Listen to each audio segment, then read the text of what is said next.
I'm Dave Dinkle, another 2-minute tip, and this is one that I've seen be very interesting when put into reality. Many years ago, I realized that sellers would call me and say, I've decided not to sell, and so on and so forth, and graciously I would say to them, well, if you're going to stay in the house, I'll just cancel the contract. And then Nancy would look in the public record and find out they sold that sucker to somebody else, oftentimes for less money than I offered. Wait a minute, why would they sell it for less money? Because what they did is the investor coming in to steal the deal from me offered them more money.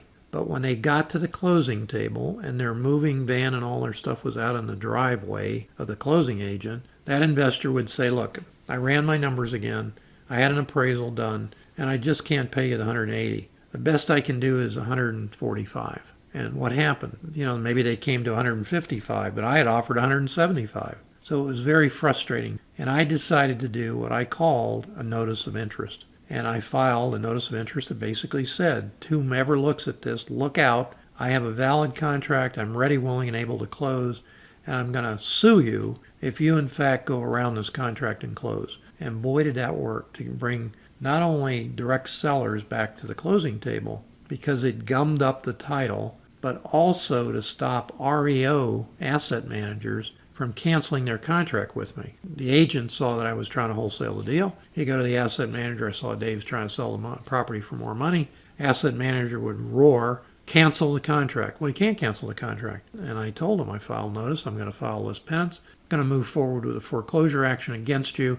And boom, they were back to the closing table in 48 hours or less. So what happened is, as I started to tell people about it, some people got a little ambitious and they started signing everybody's wholesale deal without any intention of closing. But as soon as they signed, they'd run down and file a notice of interest. So when the closing date came and they said, changed my mind, and the poor investor that got the deal had to go out and find somebody else to buy it, he couldn't close it because of the notice of interest. And it became such a problem that the state actually passed a regulation saying that you couldn't file notice of interest, blah, blah, blah. I'm not going to go into details. And the contract that the realtors had came out and said you can't file a notice of interest. It's like you can't do what Dave said. So what did Dave do?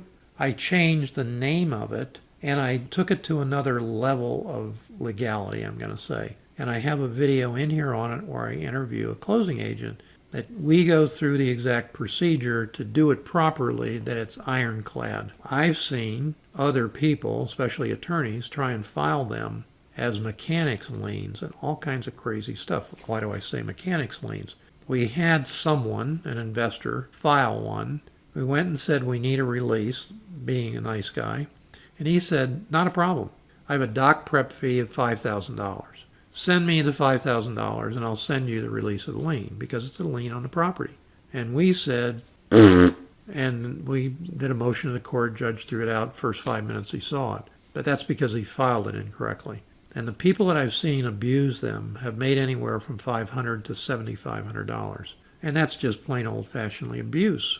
Unfortunately, society is playing a game these days, and the game is anything goes. It used to be, I grew up in the good old days, maybe the turn of the century, it feels like sometimes. Your word was your bond. And if you said something, you did it, even if it wasn't the most profitable thing to do.